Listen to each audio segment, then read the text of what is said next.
भाग्य के भरोसे बैठने वालों, पुरुषार्थ करो।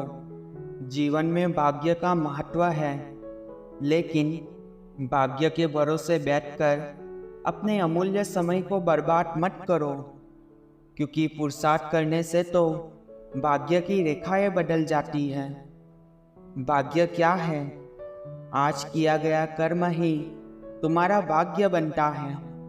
कर्म के द्वारा जो बीज बोओगे, फसल भी उसी की मिलेगी।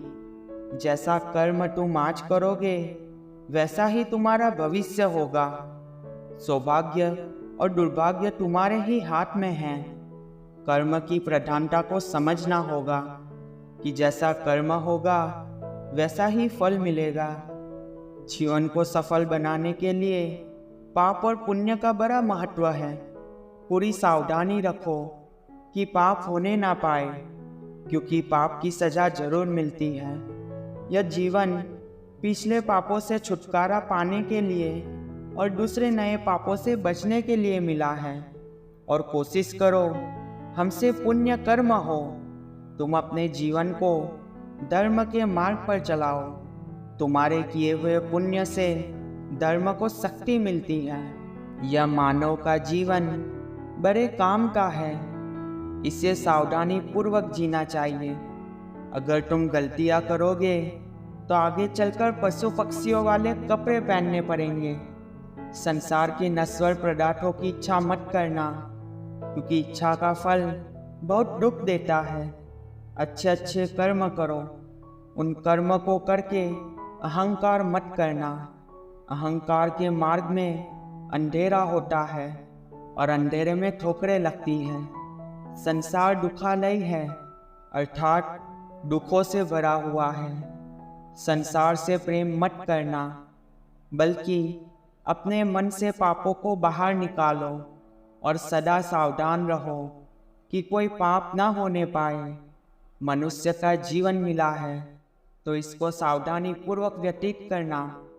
अपने जीवन में आलस्य को आने मत देना, क्योंकि यह जीवन बहुत अनमोल है। पशुओं से पूछो कि मनुष्य जीवन का क्या महत्व है। पशुओं के जीवन में लेस मात्र भी सुख नहीं है।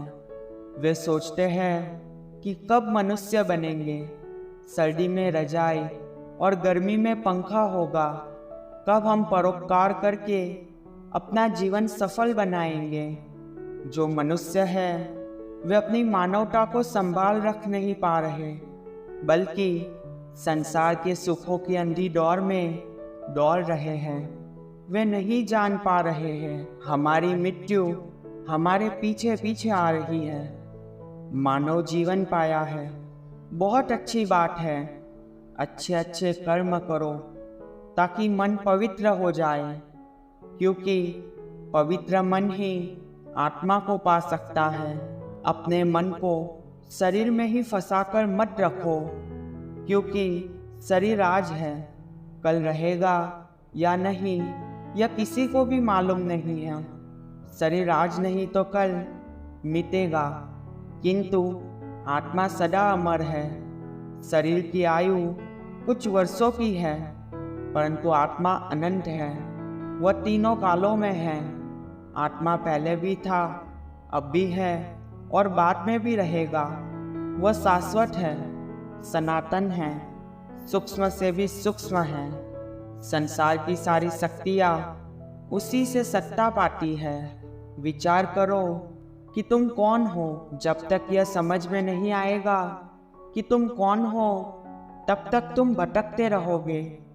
जब तक तुम अपनी भूल में सुधार नहीं करोगे, तब तक तुम शांति को प्राप्त नहीं कर सकते। शांति को पाना है तो मन को पवित्र करके आत्मा का अनुभव कर लो। आत्मा में ही अनंत विश्राम है। यह शरीर कुछ समय के लिए मिला है। वास्तव में तुम आत्मा हो। तुम्हें जिससे शक्ति पा रहा है वह आत्मा ही है, और वही आत्मा तुम्हारे शरीर में मौजूद है। आत्मा को जानना, आत्मा को समझना, आत्मा को पाना, आत्मा का अनुभव करना और आत्मा का साक्षात्कार करना, यह सब मनुष्य के द्वारा ही संभव है। बस तुम सावधान हो जाओ कि मन में कोई गलत विचार आने ना पाए। पहले मन में गलत विचार आता है, फिर वह विचार बलवान होने पर गलत कर्म करवा देता है। गलत कर्म का मतलब है पाप का जन्म हो जाना। तुम्हारे जीवन के साथ साथ काल भी दौड़ रहा है। बचपन और यौवन कब निकल जाएंगे पता भी नहीं चलेगा। शरीर भी अनेक रोगों से घिरा रहता है। इस शरीर की शारीरिक और मानसिक दोनों प्रकार के रोग से रक्षा करनी पड़ती है। रोग और भोग दोनों शरीर को निर्भर करते हैं। रोगी और भोगी दोनों को ज्ञान अच्छा नहीं लगता। जिनका तन और मन स्वस्थ नहीं होता वे परमार्थ का लाभ नहीं उठा पाते।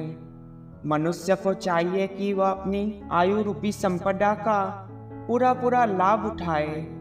अगर मनुष्य चाहे तो अपने जीवन में अच्छे कर्म करके श्रेष्ठ प्रगति कर सकता है। जीवन में स्वयं को धारण करे, व्यर्थ की कामनाओं का त्याग करे, ज्ञान का दीपक जलाकर कामनाओं का विसर्जन करे।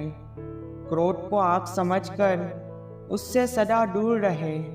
सदा ज्ञान गंगा का संग करो, क्योंकि शुभ विचार ही समस्त समस्याओं का समाधान है। अपने जीवन से सदा लोभ को दूर रखो, क्योंकि तुम्हारे बूढ़े होने पर भी लोभ बूढ़ा नहीं हो पाता और लोभ सदा भूखा ही रहता है। उसका पेट कभी नहीं भर पाता।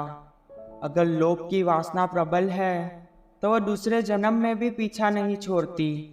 जिस मनुष्य को लोभ अपने वश में कर लेता है उसका ज्ञान वह चुरा लेता है। लोभ को शांत करना है तो संतोष की शरण में आ जाना होगा। मोह के आकर्षण में मत आना, क्योंकि मोह से तुम्हारा मन बन जाएगा और बंधा हुआ मन तुमको बहुत दुख देगा। मन के दुख का कारण है अज्ञान। मन में अगर अज्ञान है तो दुखों से भी कभी छुटकारा नहीं हो सकेगा। बस एक सम्यक ज्ञान ही है जो तुमको परम शांति और मोक्ष दे सकता है। तुम अपने तन और मन में प्रेम तथा ज्ञान की ज्योति जला लो, फिर तुम्हारे जन्म जन्मांतर का अज्ञान मिट जाएगा। आज तुम मनुष्य जन्म को धारण करके बैठे हो। इसका मतलब यह है कि तुम शांति और मोक्ष के अतिक निकट हो। अब तुम संसार में रहकर भी संसार के लगाव में मत फंसना। संसार के अज्ञान से दूर रहना, क्योंकि वह तुमको बांध देगा। अपनी आत्मा का ध्यान करो, वह तुमको सर्व बंधनों से मुक्त कर देगा।